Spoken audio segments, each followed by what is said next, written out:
Terus kenapa sih naskah Super Semar yang asli ini penting banget? Kan banyak yang nggak tahu ya. Kenapa sih naskah Super Semar ini penting banget? Emang apa powernya gitu loh? Guys, dari yang gue baca dan yang gue temukan, ada 3 hal yang membuat naskah Super Semar yang asli itu penting banget. Yang pertama, dari sisi bentuk fisik terkait jumlah lembar naskah.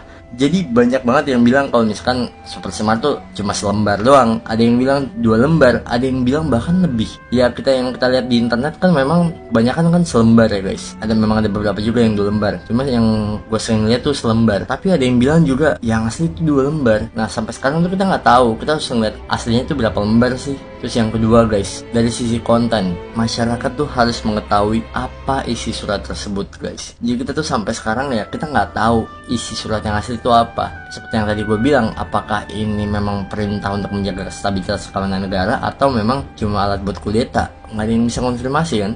Dan yang ketiga, dari sisi konteks, dokumen autentik Super Semar akan menjawab berbagai versi cerita tentang Super Semar. Ya mungkin beberapa dari kalian yang suka sejarah tahu ya, kalau misalkan Super Semar ini banyak banget versinya lah, banyak banget. Ada yang bilang ini buat alat kudeta, ada yang bilang ini suratnya nggak ada yang macam-macam deh guys. Nah kalau misalkan memang Super Semar ini ditemukan, gue yakin itu banyak banget bisa menjawab pertanyaan-pertanyaan yang selama ini ya masih menjadi misteri doang. Well, tapi menurut gue dari semua itu yang paling besar adalah kalau misalkan Super Semar ditemukan, itu bisa menjadi sebuah potongan puzzle, ya salah satu potongan puzzle yang sempurna ya guys buat sejarah dari Republik Indonesia ini. Ya gue harap banget bisa ditemuin sih, gue harap banget karena gue juga penasaran isinya apa. Siapa sih yang gak penasaran? Well, tapi itu dia informasi tentang Super Semar, sedikit edukasi aja video ini guys. Gue harap kalian yang tahu-tahu lebih tentang Super Semar, kalian bisa komen, kalian bisa diskusi, open banget. Dan gue minta maaf kalau misalkan ada penyebutan kata yang salah atau mungkin informasi yang salah, kalian bisa benerin. Pokoknya di sini belajar bareng-bareng tentang sejarah Indonesia dan gue harap kalian gak males untuk belajar sejarah. Itu dia tentang Super Semar.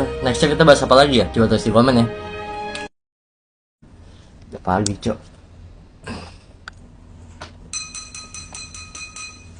Bakso